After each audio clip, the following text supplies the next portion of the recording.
معزز علماء کرامو او دغه مجلس حاضرین مسلمانان ورونو، السلام علیکم ورحمت اللہ وبرکاتہ. زما ورونو، نن ستاسو په دې مدرسه کې او په دې جامع مسجد کې چې کوم پروګرام دی نو دوه خبرې دي. یو دا دی چې محترم رور جناب حضرت مولانا عتیق الرحمن صاحب او دا هغه ملګرو دوستانو په برکت باندې ګڼ شمېر ماشومان د قرآن شریف نه فارغ شوي دي. او دویم دا دی چې دلته دا جومات دوی جوړ کړی دی او سرغناو د هغې ډېر لوی بار اوچتول دی چې محنت سړی وکړي، بل نه غواړي خپلې ولګوي، خواري وکړي. نو لویه ذمہداري محترم جناب مولانا عتیق الرحمن صاحب او محترم پرویز صاحب دی او د ستاسو ټولو پکې کړې ده. نو د هغه جومات نن یو ګونه افتتام ده او د ماشومانو دستاربندیم ده او تقسیم انعامات هم دی. زمانونو په داسې مجلس کې په حاضرۍ باندې مونږ ټولو له د الله شکر ادا کول پکاري او بیا داسې جومات جوړول او بیا خپل بچی مدرسه کې داخلول او هغه بچی بیا علم حاصلول او قرآن زده کول، دا ډېر لوی سعادت او برکت دی او دا د الله ستاسو زموږ نصیب کړي. زمانونو په مخ د ځمکه څلور ډلې خدای ته ګرانې دي. یو ډله د عالمانو، عالم خدای ته ډېر زیات نږدې دی او د ټولو نه د لوړې مرتبې خاوند دی. قرآن شریف کې او رسول الله مبارک په احادیثو کې ډېر زیات ذکر کړی دی. یرفع الله الذین آمنوا منکم والذین اوتوا العلم درجات. دا تخصیص بعد التعمیم ورته زموږ طالبان وایي چې الله مسلمانانو له بالخصوص علماو له لوی لوی درجې او مراتب عالیه مقرر کړي دي. دا به ورکوي. قل هل یستوی الذین یعلمون والذین لا یعلمون. وی عالم او غیر عالم برابر دي؟ چرم نه دي برابر. او حضور پاک فرمایي فضیلت د عالم په عام عبادت گزار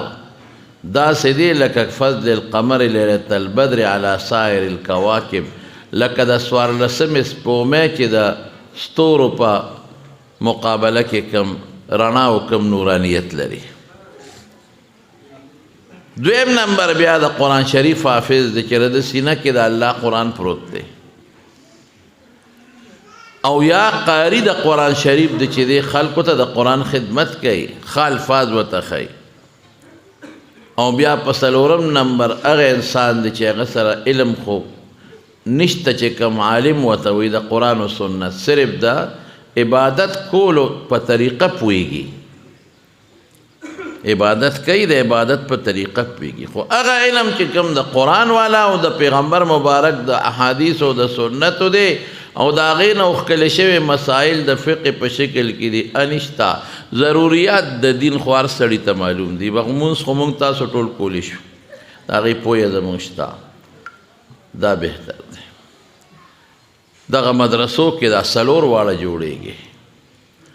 دغه مدرسو کې چې فارغ شي د عالم بیا خلکو له ترغیب ورکوي او دا ګرځي بیا د دنیا په ګوټ ګوټ کې.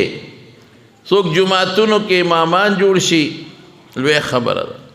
څوک درس و تدریس کوي، ډېره لویه خبره ده. څوک د دشمن او د کافر مقابله کې جهاد کوي، لویه خبره ده. څوک دعوت الله چلی، لویه خبره ده. څوک خانقاهونو کې ناست دي د خلکو اصلاح کوي.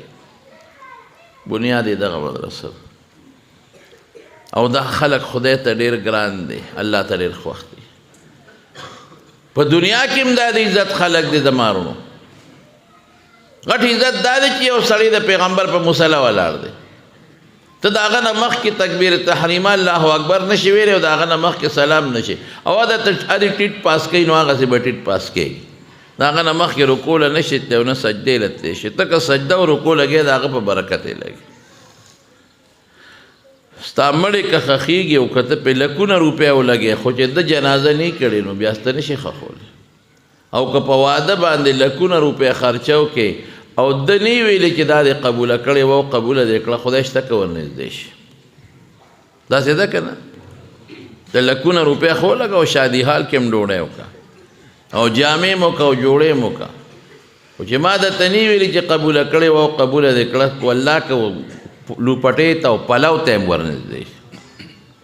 داسې ده که نه؟ هله به ورنږدې کېږي چې زما خبره ومنې زه داسې ده ورته وې او قبوله مې کړه او قبوله کړې مې وه. ټول عالمانو برکت دی. عالمان د خدای په نزد د لوی مرتبې خاوندان دي. د مارو لوی مرتبه لري. صرف د دوو ذکر درته کوم. زمونږ دوه عالمان داسې تېر شوي دي چې د یو بل استاد او شاګردانو یو ته به امام محمد ابن حنبل وي او بل ته امام شافعي وي. داسې نور هم شافعي صاحب د امام مالک هم شاګرد دی. امام شافعي د امام محمد هم شاګرد دی. امام محمد د امام ابو حنیفه رحمت الله علیه شاګرد دی.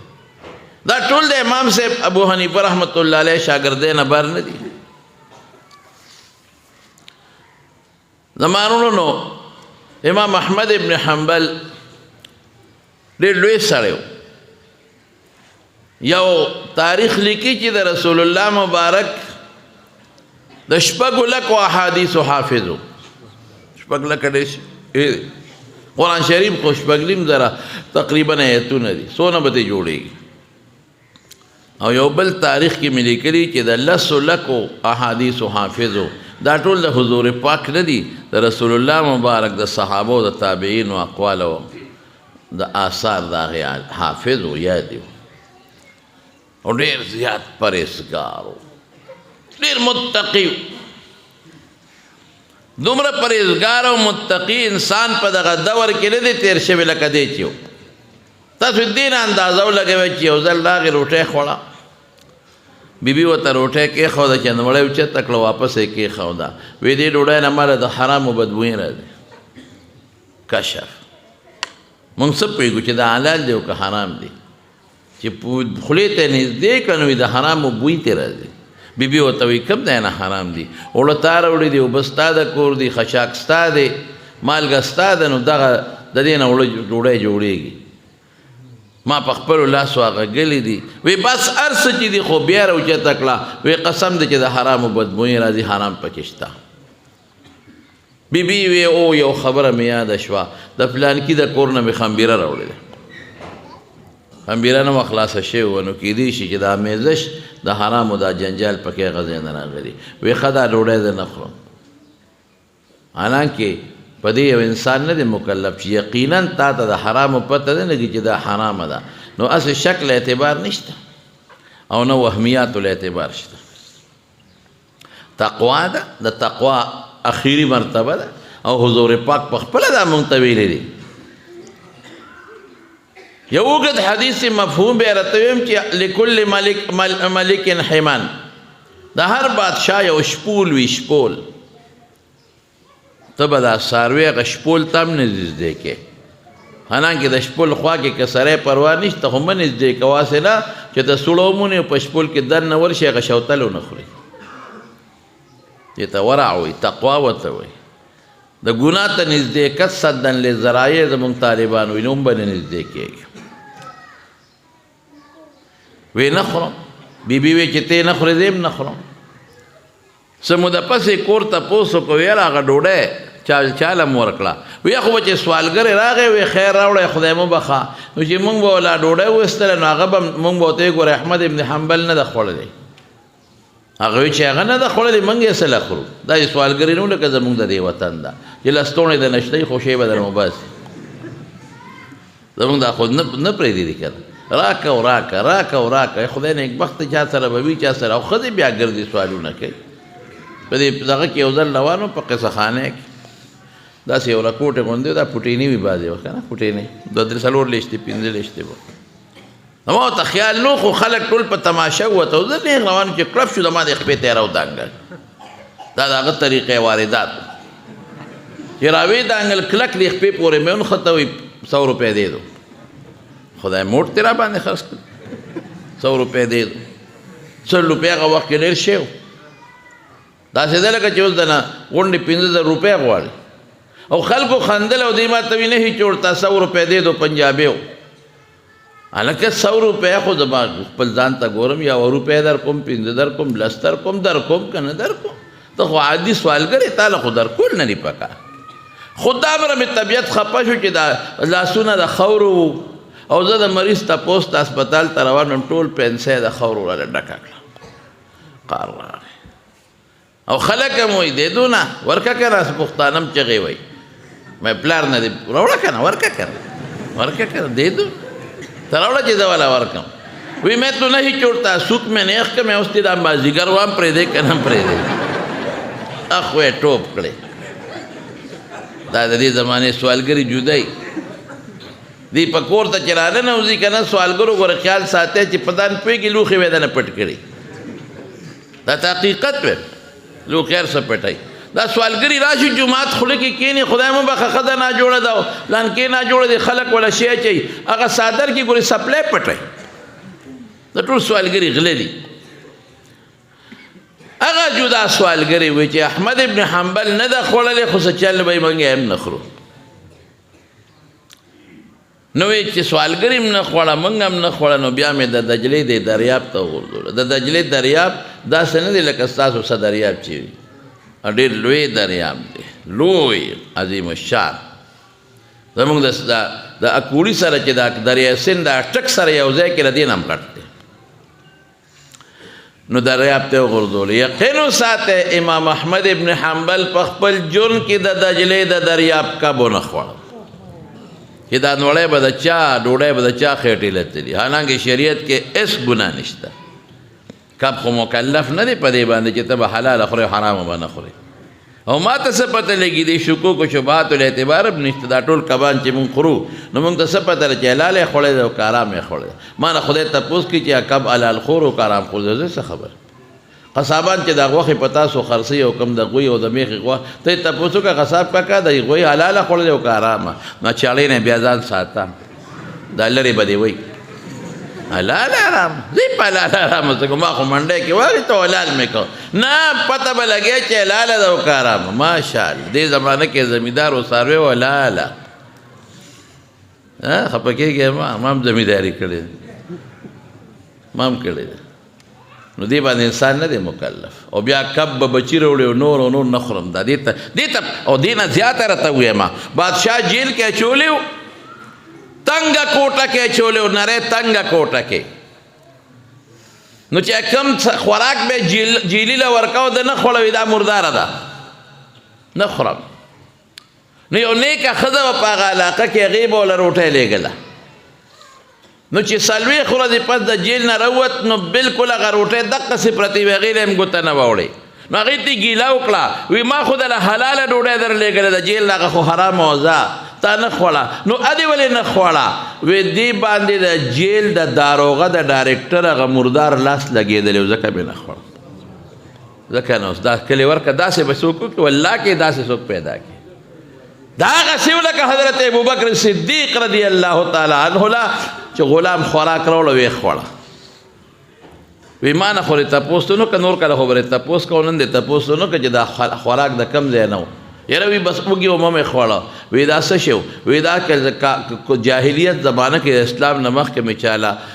کہانت کرے و کوڑر جادو او پیدم ہم نٹگی میں وسارا کرے وا اگر مزدوری میں پہ پاتے وا اس و پس ورا لمرا کمالا مزدوری نو دے راک لتاو خوڑا ایتا خدای نے ایک بخت دا دے سوکرل دا کہانت خوراک دا کوڑ جادو خو گناہ دا او بیا دا کفر وقت کے دے کڑی دا او دو قدم کڑی دا نو گورا اس ابو بکر صدیق نو خبر پنا خبر کیوں خوڑا پروا نشتا لیکن دا اگر تقوی سوا تالوت اگو تاو منڈل او ٹولے واپس الٹے کڑے اس کما بایندل تا چا خوراکو خوڑا ما تا پتا نی او بیا را ترستو ہوئی چا حرام میں در باندے خوڑا زی پیس گناہگار نیم اپویشو گناہ پویشا او واپس الٹے کڑا نو جاروغه نه چا تپوس وکړو وی دا څلوېښت ورځې څه خوړل وی چې ما به سر ورتا که په هغه تنګه کوټه کې به ورته غیبي ته ور لاټین لګېدلې او رڼا به وه او داسې خوشبوداره ډوډۍ به وه چې هغه به موږ په سترګو چته نه ولیدلې داسې سړی دغه احمد ابن حنبل د حدیثو حافظ د قرآن حافظ استاد امام شافعي صاحب امام شافعي رحمت الله علیه ورته یو ځل خط ولیږه دا ورته د علماو دا شان ښه خلک وایي مولیانو څه کړي دي دا مولیان او دا مولیان مولیا پسې نښتې ظالمه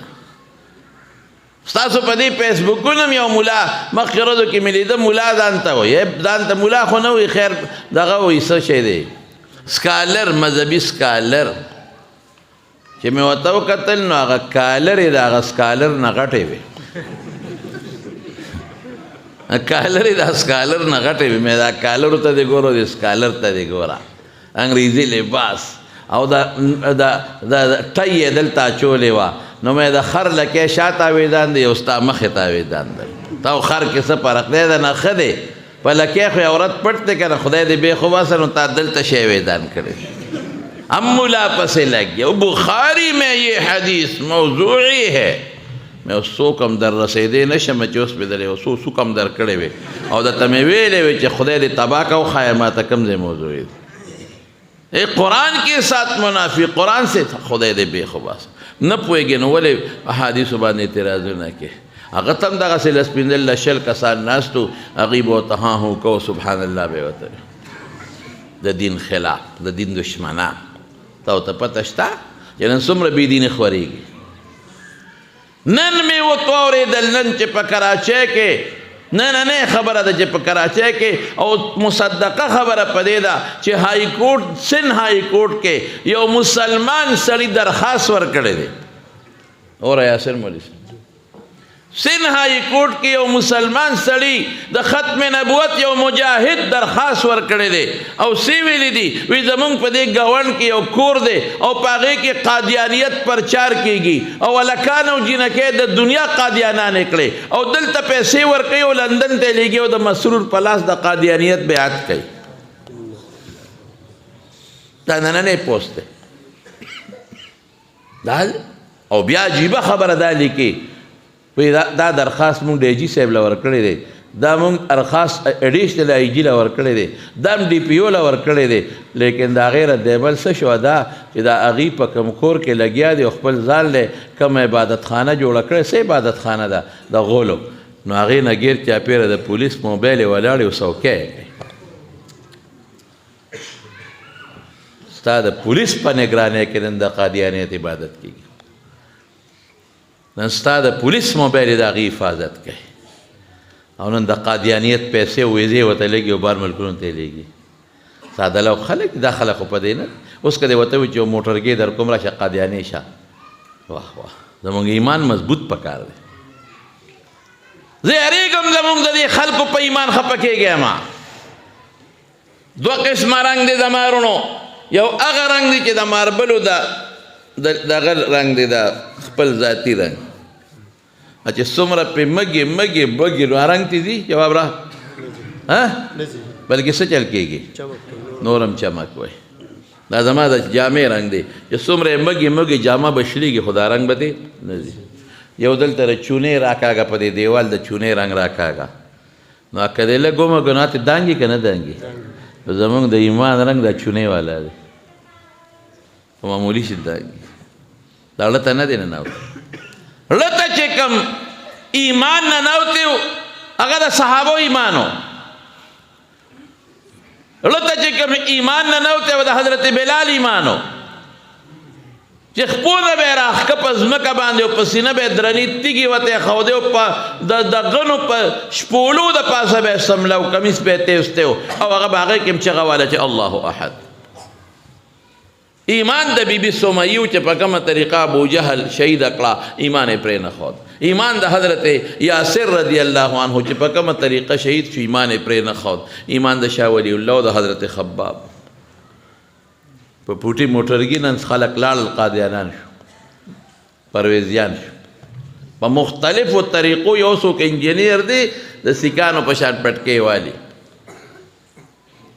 اغلا په حدیثو کې شبهه راوباسي د خلکو په نظر کې او قادیانان چې دي نو وي احمدیان ورته وي دا احمدیان خو وي داسې ورته را مولیان کافر وي مې زما د پیغمبر په ناموس حمله کړې ده د هغه په هغه عقیدې والا ناموس حمله کړې ده او ما د پیغمبر جامع تار کړې ده او د ما د رسول الله مبارک نه پسې د جعلي پیغمبره دعوه کړې ده وي دې خلک یې ده نو زه به ورته کافر نه ویم چې څوک پکې شک کوي قسم په خدای قسم کافر او زه نه یم پیغمبر ما ته ووایه خلکو ته یو سړی پیغمبر نه دی او ته هغه ته پیغمبر وایې رښتیا ووایه دا کفر دی که نه دی کفر مولیان خلق د ایمان نه وباسي مونږ ایمان نه خلق نه وباسي مولیان خلق کافران کوي مونږ خلق نه کافران کوو خلق چې کافر شي مونږ یې خلقو ته ښایو چې دا هغه دی خدای مکه چې مونږ یو سړی مسلمان مونږ یې کافر کو مونږ خو وایو چې خلق کافران مسلمانان شي ہم کسی کو ایمان سے نہیں نکالتے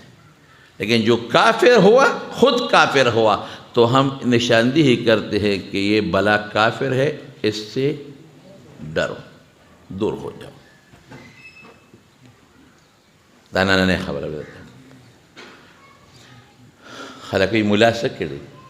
خدای گواہ دی کہ مولا نه وینن بد پیسو پلالچ دا ټوله دنیا قادیانان نن بد ټول پرویزیانو خدای گواہ دی کہ مولا نه وی مولا خو ځان دین نه جوړ کړو نه قران نه دانا جوړ کړی دی دی خدای الله د قران او د پیغمبر د حدیثو خلق ته اشاعت کې رسول کې داغي په تشریحات او خلق پوي خدای گواہ دی کدا لور او خور بچا پیژندل مونږ چې وایو دا خور د نکاح منه ده او دا لور د نکاح منه ده او دا تر لور د نکاح جایز ده او دا خوردر نکاح منه ده رښتیا ووایه زمارونو دا تاسو ته چا ویلي جواب وایه قرآن باندې خو مونږ نه پوهېږو علما مونږ ته ویلي مشرانو ویلي یو بادشاه و د هغه یو وزیر او وزیر یې مولیان نو خوښ بدې به یې وی او بادشاه چې و د عالمانو خادم نو وزیر نه مجبور او کني لر کړی به نو اصلاح ولا کوله نو بادشاہ یو ځل او بار بار وایي چې ګوره د علماو پسې بدموایه که زمونږ د عقیده ده که زمونږ د عمل دی که د اخلاق دی دا ټول د علماو د برکت دی مونږ خو پیغمبر مبارک نه دی لیدلی خو وزیر خدای والی به همغه ژبه خوځوله چې مولا پکې څه ته وایي او دا هغه ولې یو چیلی ورکړه دا چیلی والا کور ساته خو ګورې وزیر صاحب دا زما تحفه ده نو دا د خدمت به ستا لور او ستا ښځه کور دننه به کوي بر به په نوکر خدمت نه کوي او قیمتي چیلی بادشاه ورکړه چیلی غټېده هغې بچي راوړل او ښه نسل او دوه درې بچي به یې راوړل او زیاتېدل او بادشاه به ته کله تپوس کو وزیر صاحب چیلی څنګه ده وایي چې الحمدلله ډېر ښه ذات ترې راکړی دی ډېر ښه نسل دی پیپ ترې راخلو او بلا بچي راوړل او بچي لوی شی ته جوړ شوی لوی کنډک او صاحب ستا د وینا مطابق اجره کې او په پټي کې خدمت د کوم په کور کې دننه مې ولا ځای جوړ کړی او زما ښځه او لوڼې په خپله خدمت کې چې دا د بادشاه صاحب تحفه ده یو ځل ته بادشاه تپوس وکړو وزیر صاحب چیلی دی څنګه دی وی صاحب ډېرې زیاتې شوې او ډېر پیک کوي ډېر ښه نسل دی او وزیر صاحب ورې زما ښځه لوڼې په خپله خدمت کې انګین دی په خپله خدمت کې یاره بادشاه سلامت یو عیب پکې نه وینو یو عیب پکې نه وی صاحب دی پکې وی عیب پکې دا دی چې نه خور پېژنې نه مور پېژنې په دې خبرو خو پوهېږې که نه که نه پوهېږې لکه نه خور پېژنې نه مور پېژنې او بل دا چې را تقاضا پوره کوي د خلکو مخکې پوره کوي هلته مې تاویز ښځه او بچي به خدمت کوي نو دا ښځې بچو په مخ کې هغه کړس کړوس کوي خور مور هم نه پېژني چې دا عیب پکې نه وي ډېر ښه شی دی یاره چې بادشاه سلامت په دې چیلو کې دا عیب ولې دی بادشاه ورته وي په دوی کې مولا نشته په خبره ورسېدې که بس د وزیر صاحب په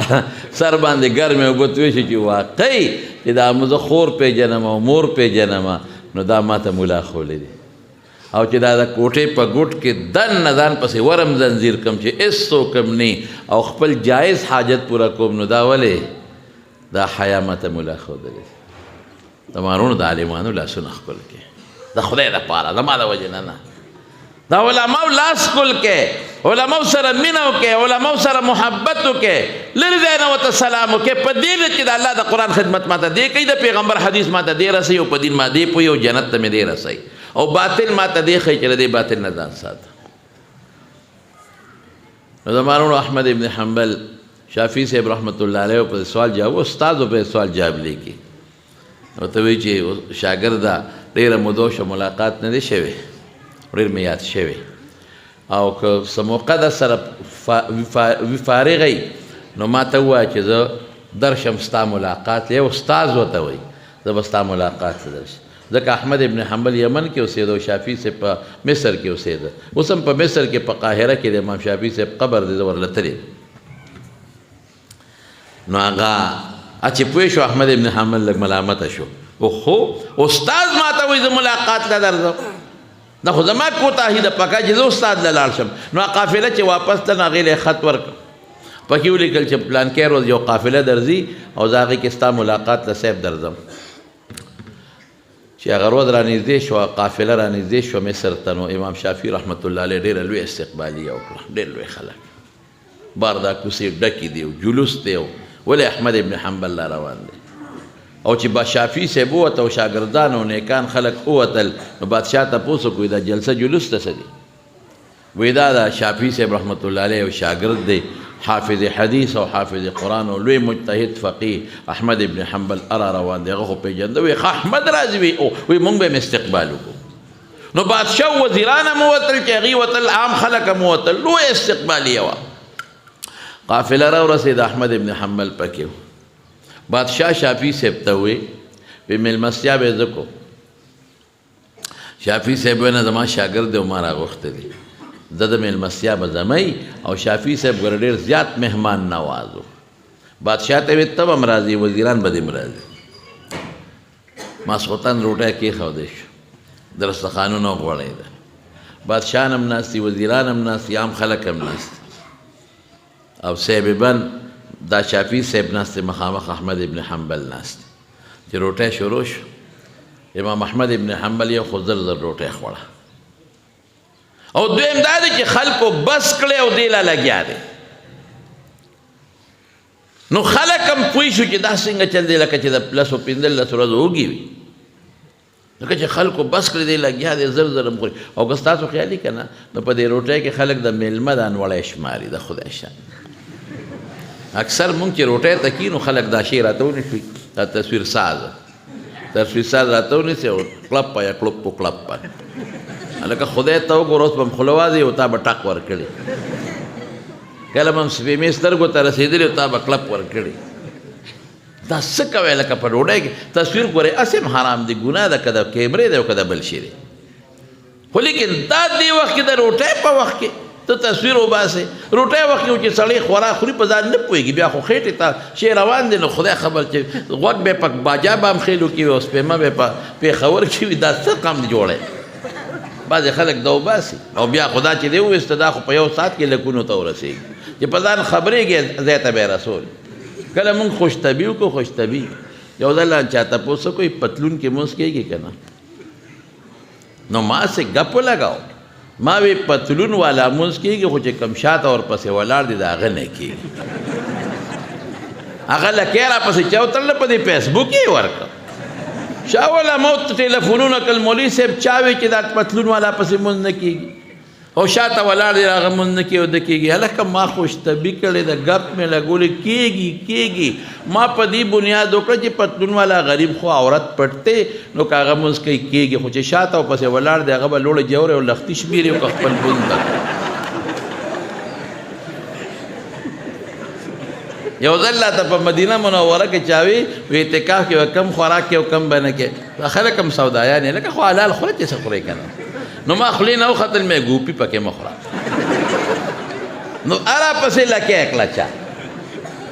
بیا را په ټیلیفونونه کېدل چې ګوپي ولې حرام دی په اعتکاف کې. خدایا حلال دی خوره. نوی خلک خو تایید مې ما خو خوشطبي وکړه چې ګوپي دی اوس وخوړل په جومات کې، نو سیلې او باد سره به څه کې جومات کو بدبویې نه ساتي که نه، ګوپي چې دی وخوړ خو در نه یو بوساړه باد جوړوي، ای سره به څه کې. نو دا فیسبوک دا ډېر ظالم شی دی، موږ دې نه ډېر سخت یېرېږو. کله یو ځل مې تقریر کړی د امام ابو حنیفه رحمت الله علیه متعلق، نو لږ غوندې ته خلکو راواغېسته او باقي کټ کو او تا دا ویلي دي خدای زما ټوله خبره تاسو واورئ که نه، ټوله نه هغه نیمه لکه قرآن شریف کې لا تقربوا الصلاة وانتم سکارا چې مونځ ته مه نږدې کېږئ په داسې حال کې چې نشیان یې. اوس انتم سکارا ته کټ کې ورته وایي چې الله وایي لا تقربون ته مه نږدې کېږئ. نو نه پوره خبره مې دې پورې کوله چې خلک د میلمن وړی شماري. نو شافعي صاحب رحمت الله علیه ته مخامخ احمد ابن حنبل ډوډۍ دي، خلک ورته خیال دی. او خو د سنتو زمانه و صاحب، دا ماشومان بچي دا واړه سری دا چې څومره اوس په فیسبوک پیږي که نه، دا زمونږ دا ماشومان دومره په دین پوهېدل. دا واړه دي قسم دی که ماله دا فیسبوک دا چل راځي. او دا ماشومان توبه او بس. زما یو نوسې دی رکوټه چې راشي موبایل موبایل والی بس پخپه ورواړي پټېنې او داسې پېپېږي کشه کشه کشه کوشو کشر کشه کوشو کشر او دا شیدونه پرې راړي. بچې ما ته وي بابا ما ته پرې زه یم هغه شی دې ټول خلاص کوي نه وي زه پیکیج نه خلاصوم په دې م پیوي. یو راته چا وښو په دې فیسبوک باندې پرتوګ یې نو او خپې دلته په خپاړولې وه ټول باجا بامخیر یې ښکارېدل او په دغه دا چل کوي او دا چل کوي. خو هر شي لاندې وګوره ته څه کې دونه پټېنې بچې یو خبره درته کوم ټول واورئ. نوجوانانو ته وي ځان ساتئ د دې ټچ موبایل نه، خو که خامخې استعمالوئ د علماو بیانونه پې شعر کې، نعتخوانۍ پې شعر کې، تلاوت پې شعر کې او د بېدینۍ مقابله پې وکړئ. داسې ده که نه ده؟ ټول سره په دې وعده وکړئ غلط او ګندونه به نه ګورئ، حرام څیزونه چې ګناه ده هغه به نه ګورئ، بلکل به نه ګورئ. ټول انشاءالله ووایئ دې نه به ځان ساتي. دا موبایل غلط مې استعمال ډېر غلط روان دی نن سبا، ډېر خراب روان دی. نو هغه د سنتو زمانه وه، هغه ټول ماشومان پوه شو. لوی خو څه کوي ماشومان چې د احمد ابن حنبل روټۍ هم ډېر وخوړ زر در یې وخوړ. نو چې روټۍ خلاصه شوې امام شافعي صاحب کور ته راغی، ماشومان یې لوڼې دي. ورته بابا هغه احمد کم یو میلمه وایي دا ما په بچې ما ته چې مخامخ نه دغه وکړه بابا دا هغه زبرګو او که نه او د حدیثو حافظ وي او نو زبرګ داسې ډوډۍ خو لکه ده چې وخوړه پوه شو. رسول الله مبارک فرمایي خېټه به 3 ځایه یو ځای کې به ډوډۍ واچې، بل ځای کې اوبه، او بل ځای کې دا چې کوم د معده کې خپل ګیس دی راځي د هغې له پرېږده. 3 څیزونه شو. مونږ ورسره څه چل وکړو؟ وایي مونږ پکې ورمنډو. نو هغه د اوبو ځای خو څه کوي چې هغه د هوا ځای بند کړو. نو یاسر مولوي صاحب اواز راکړي وي وروستو بله ډوډۍ هم ده. نو راته شیشې پرې کوو قرآن نو مونږ وي دا به د ماښام هغه ډوډۍ وي. نو چې خېټه هم پېش نه کړه نو وایي لږه وخوره هغه بل ماښام بل ځای ده راشه کاکا په وخت یې راته نه وي هغه د ماښام ډوډۍ ځان ته بچت کول دی غوښتل. خبره مې دې پورې کوله رونو چې سنت طریقه خوراک کوئ قسم دې که نه جوړه شوی کلو واشربو ولا تسرفو. یاد دې که نه خوراک کوئ او څښاک کوئ خو اسراف به نه کوئ. اسراف ډېرې معنی دي. یو معنی دا ده چې اعتدال سره خوراک کوئ، ډېر زیات به هم نه کوئ، ډېر معمولي درمیانه. یاره وایي بچې زه ما محسوسه کړه چې زر یې وخوړم او ډېره یې مه خوړه، خو میلمه دې زه ورته ویلی شم چې ډوډۍ دې ډېره وخوړه چې میلمه راوغواړې بیا ډوډۍ ډېره وخوړه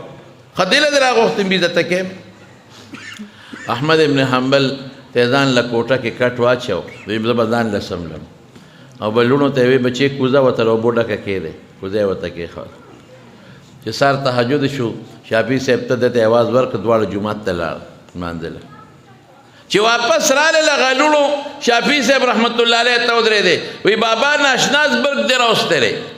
خدایه خیر څه چل شوی؟ نه ډېر پرهیزګاره دی او ډېر متقي دی او په حدیثو عمل کوي ته صفتونه کول. بچې څه چل شوی دی؟ وایي تهجد یې بېګانه دي کړی. وره په تهجد هم خفه کېږي چې ولې ونه کړل. د سنتو زمانه و رسول الله مبارک زمانه نږدې وه. وایي بچې تاسو ته څه پته لګي چې تهجد یې نه دي کړی؟ وایي چې کومه لوټه م ورته بس کوتن ډکه یې ښودې هغسې ډکه پرته وه چې اودس یې نه دي کړی تهجد یې کوم ځای نه وکړل. امام شافعي رحمت الله علیه نه بس خبره نوره نه کېده. احمد ابن حنبل یې کېنو او هغه یو لور یې پکې وایي هغه ټوله شپه خوب نه دی کړی، هغه لږه خوړلی ډوډۍ چې ډېره وخوري بیا سړي له خوب نه ورځي څه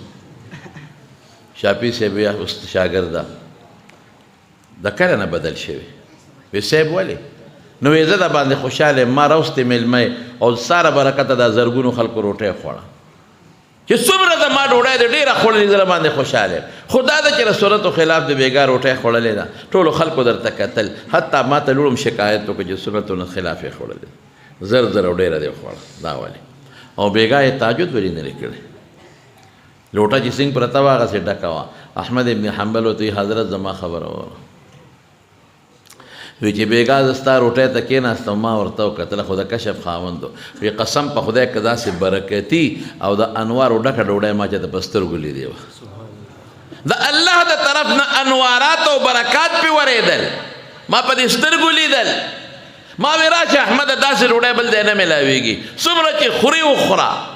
ډېره وخوره روجې به رستو نیسم خو نن به یې خورم نو که ما ډېره خوړلې ده نو په دې وجه مې خوړلې ده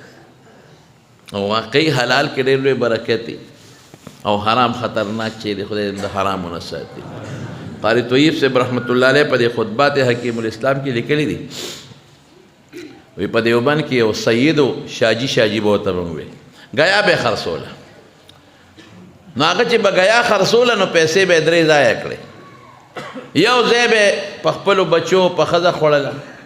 یو ځای یو کونډه ترور و بوډی نو هغې له به یې ورکول او 3 حصه به یې ښودې نو کال پس به داسې لږې جوړې شو نو دارالعلوم دیوبند استادانو له به یې ډوډۍ کوله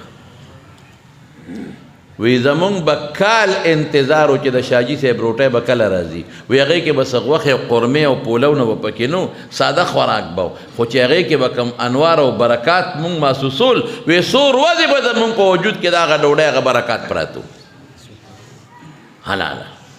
یو ځل او ګیا به یې خرڅوله او قانون یې دا و چې څوک بړومبې راغی په ګیا به یې لاس کېښود ګیا به د هغه وه نو یو ځل ګیا یې راوړه پنډ هر چا به وي ښه ګیا ده او ډېره ده نو یو تاڼهدار صاحب آواز ورکړو شاجي دا مونږ کره یوسه ګیا تاڼهدار صاحب کره یوړه مفتو کې پیسې خو ورنه کړه چې تاڼهدار صاحب د شپې کور ته لاړ ښځې ورته وي دا ګیا د چا نه راوړې ده وایي دا هغه نیک سړی دی ازبرګ خلک په ګیا جګړې کوي بیا خو اس نه خوري اړه وته راړه اوس بوی یې کې ونه خوري وی ورشه اواز کې ازبرګ ته شاجي صاحب یې راوغوښته وی دا کومه ګیا دې راوړې ده څه دې پکې اچولي دي سخا بوټي که څه شی دی اس خو یې نه خوري وی صاحب به خوري وی څنګه به وخوري اچھا ته پې وخوره وی پیسې راکړه چې دا خوري که نه خوري دا پیسې نه دي راکړه تاڼهدار پیسې راواغېښتې ورې کړې شاجي صاحب ورغې اس ته یې شوډه بولي بچې خوره موږ ته خپلې پیسې میلاو شوې اس ګیا داسې شروع کړه لکه تا به د 10 ورځو نار چې ګیا حلال کې برکت یې زبر نو وی ځکه مې ډوډۍ ډېره وخوړه چې حلاله وه او وی د هغې حلالو برکت دا و چې 2 فایدې ماله خدای راکړې یو عملي او علمي وی علمي فایده راله خدای دا راکړه چې بېګا ملاستومه نو ما له خوب نه راته نو ما د یو آیت د قرآن شریف مې په شلګونو مسلې راوستې او په یو حدیث مې سوچ کاو نو د یو حدیث ته مې په شلګونو مسلې راوستې ټوله شپه مې د امام کار دقی د مجتهد ټوله شپه مې د الله د کتاب او د پیغمبر مبارک د حدیثو نه مسلې راوستې دي او عملی فایده دا راکړه چې بېګا مې قرآن او سنت کې سوچونه کړي دي نو ما خوب نه دی کړی نو د ماسخوتن په اودس مې د سار مونځ کړی دی ځکه مې ستا کوزې له ګوتې نه دی ورو دا خلق مدرسو پیدا کړي دا د قرآن پیداوار دی دا د پیغمبر مبارک د سنتو پیداوار دی زمارو په بچو علم وکړه بچی حافظان کې او بچی قاریان کې دا وګوره څومره خوند کوي خشته جومات یې جوړ کړ دې کې تعاون وکړئ تاسو شوم کېږئ به نه ګورئ خو د خدای شان دی که نه مونږ کله کله د خلکو له ترغیب ورکوو خو چې دا نسبي شومې که نه چې جیب کې ولا لاس هم منډې لړم پکې پروت دی که ته روپۍ هم راوباسه یو سړی په لاره ته هلکه زه بیماره یم ما وې زه دونه تقریر هم نشم کولی په زمین شاه صاحب څه شو اجول لاړه او نو زه یې راوستم او په خپله رانه وتښتېد په زمین شاه صاحب ښه سړی دی خدای دې خوشحاله هغه راته وی یاسر صاحب رمضان پټ کړو دلته مې ولید نو هغه داسې و چې 2 کسان یو فقیر ملنګ و نو اواز یې وکړو ښځه خاوند روټۍ ته ناست و روټۍ راوړه نو هغه ښځې زر روټۍ راواغېسته او ترکاري خاوند وایي څه کې وایي دا فقیر ملنګ اواز وکړه هغه له وړم وایي کېره د پلار د کوره دې راوړه زر دې پلیټ ډک کړو ډوډۍ د لاس کې واغېسته پلار د کوره دې راوړه بیخ پې دبه و ټوله مزدوري کوم دیاړي کوم او ته فقیرانو له ورکې د سنډارې کوي خپله مزدوري کنه خدای دې بې خوباسه ښځه ورته وي د خدای نوم یې واغېسته د الله د نوم نه قربان وي بس نه سپیره خواشه ښځه سخي و خاوند یې شو سپیره ډوډۍ خو د خاوند نه بیا غریب غږ نه شو کوی دا فقیر لاړ داسې بله دروازې ووالي بلکې خیمې بلې خیمې ته یې آواز وکړو خیر راوړی خدای مه بخه هلته خاوند د ښځې ته وایي اله پلیټ کې واچوه د فقیر له ورکه ښځه ورته وایي یو دقسې فقیرانو له ورکوه نو خوار به شي وی خدای دې بې خوباسه ظالمي ما ګټلې ده او د خدای نوم یې واغوي تا ګټلې خو ما پخ کړې ده هلته ښځه سخي وه خاوند شمو دلته خاوند سخي دی ښځه شمه دې فقیر په خوله ورته وخاندل سړی ورته ویي ولې خاندې وي معامله مې هله وړې ولیده هلته ښځې راکوله هغه بل را باندې خدای ونیوه دلته ته راکې ده بله را باندې خدای ونیوه وی او ټیک تا وی اقا زما خور ده او دا د هغه سپیره خور ده خیال دی راغی زه سخي ما هغه زما خور ده او دا هغه بلا خور ده خو څنګه هغه نو دا نسبي شوم چې که نه ما ته خلک وایي ترغیب ورکه دی خبره ترغیب نه چې جیب کې ولا لاس ومنډم خدای شته که 10 روپۍ ترې راوباسي په لاس دله چک لګوي خو پیسې به واپس غورځوي ماشومان یې که یو ماشوم سره پیسې وي جیب بل زر نه کې په چک واګوي پرېږدی که نه پرېږدی د مارونو تاسو ته هم زه دا درخواست کوم دا ګوره څومره ښکلې مدرسه ده او څومره ښایسته جومات دی او دې کې د الله مونځ به کېږي دا ماشومان به سبق وایي نو دا ستاسو خلک ته زه تاسو غوندې خلکو ته زه بانډو د میرو خلک ویم او د شولګرو خلک درته ویم دا په دین ډېر مینې دا شهري خلک دومره تکلني او دا په دین ډېر مینې الحمدلله څومره په لوی تعداد کې تاسو راغلی نو تاسو به دې مدرسې سره او د جمعه سره 2 قسمه امداد کوئ یو دا چې خپل بچي به راولی پکې داخل کې چې بچو نه هم خدای ملغلرې جوړي کې حافظان او قاریان ته جوړ شي کوئ به انشاءالله کنه او دویم به دا کوئ چې دې سره به مالي تعاون هم کوئ کوشش وکړئ چې دا جومات خشته جوړ شو چې په دې کې خشته ښکلې ماربلې مو لګي او د پرچونې مو شي او دا خشته شي تاسو پکې مونځ کوئ ستاسو بچیو پکې مونځ کوي او رب العالمین به خوشحاله شي او بل دا مدرسه چې دوی چلی دی کې به هم دوی سره تعاون کوئ که نه کوئ به انشاءالله کوي دغسې الله پاک ته دوی دې مدرسې له د مولانا عتیق الرحمن صاحب مدرسې له دې خدای ترقي ورکړي او دا چې کم ماشومان فارغ دي الله یې د دنیا او د آخر خیر او برکات نصیب کړي واخر دعوانا ان الحمد لله رب العالمین